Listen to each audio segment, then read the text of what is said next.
மூட குழியில் புராண புழுதி மூடி கிடந்தான் முருகன். தோண்டி துடைத்து விஞ்ஞான தண்ணீரில் கழுவினேன். ஒற்றை துணி சற்றை அசைவுற நெற்றிச் சுடர் வற்றி பரவிட வெற்றி திரு வேலுக்கதிபதி உயிர் கொண்டார். கடவுளா நீ என்றேன். மூத்த குடி காத்த மூதாதை என்றார். குன்றில் ஏன் குடி என்றேன். ஆதி மனிதன் குடில் அதுதானே என்றார். குளிர்மலையில் ஏன் குறையுடை கொண்டாய் என்றேன். இரையாகும் விலங்கை துரத்தி கொண்டே இறை தேடும் விலங்கு விட்டு உயிர் தப்பி ஓட சுனைகள் ஆறுகள் நீந்தி கடக்க தேனடை தேடி கிளைதோறும் குதிக்க தொங்கும் ஆடை தொல்லையா இல்லையா? இன்னொன்றையும் நெஞ்சில் எழுது. நெசவு கண்டது குறிஞ்சியில் அல்ல மறவாதே அது மருதம் என்றான். படையலுக்கு ஏன் முருகா தேனும் திணைமாவும் சுடுதல் அவித்தல் சமைத்தல் என்னும் அநாகரிகங்கள் தொடங்கும் முன்னே காயும் கனியும் கிழங்கும் இலையும் தானாய் விளைந்த தானிய மணியும் தேனாய் வழிந்த திரறிய பொருளும் ஊனாய் இருந்த உண்மை உணர்த்தவே கொடியில் சேவல் வரக்கும் செய்தி என்னவோ வேட்டை களைப்பில் மரணம் போல் உறங்கும் எங்களை அதிகாலையில் எழுப்பும் முதல் பறவை அதுதானே என்றார். கல்லாயுதம் தோற்ற விடத்து வேலாயுதம் கண்ட முதல் மனிதன் நான் என்றார்.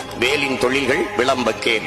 வேட்டை காட்டில் வெற்றி தந்ததும் வேளாண்மைக்கு காவல் தந்ததும் மடவார் தம்மின் மானம் காத்ததும் மாற்றார் வெருட்டி மண்புலம் காத்ததும் முன்னோடிகளின் முன்னோடிகளை விளங்குண்ணாமல் அன்னால் காத்து ஆயுதமானதும் கைவேல் கைவேல் கைவேல் தானடா.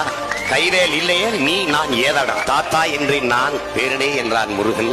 இருவர் தள்ளுவல் இறுக்கத்தில் நொறுங்கி சிதறி கிடந்தன நூற்றாண்டின் துகள்கள்.